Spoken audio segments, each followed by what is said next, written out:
দ্বারা কি বোঝা যায়? দুনিয়ার জীবনকে আখিরাতের কাছে একটা দুঃস্বপ্নের মতো মনে হয়।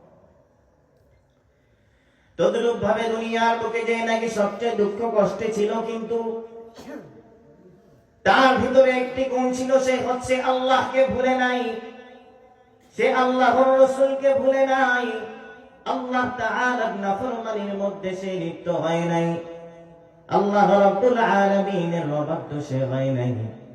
দুনিয়ার যাবতীয় কষ্ট ক্লেশ সে ভোগ করেছে, কিন্তু কখনো নাফরমানি করে নাই। আল্লাহর কি ফয়সালা, কিয়ামতের দিন সে জান্নাতি হিসেবে বিবেচিত হয়েছে। ওই ব্যক্তিকে আল্লাহ জান্নাতে একবার ঢোকাবেন আর বের করবেন। এরপরে বলবেন, ও আমার বান্দা, তুমি তো দুনিয়াতে অনেক কষ্ট করেছো, অনেক সময় তুমি ঈদের দিন গেছে, তুমি নতুন জামা পড়তে পারো নাই, তোমার ঘরে মাসের পর মাস চুলার ভিতরে আগুন জ্বলে নাই, তুমি হয়তো অসুস্থ হয়েছো, কিন্তু ঔষধ কেনার মতো তোমার টাকা ছিল না। এখন যে আমি তোমাকে জান্নাতে ঢোকালাম, তুমি কে বলতে পারো দুঃখ কষ্ট কি জিনিস?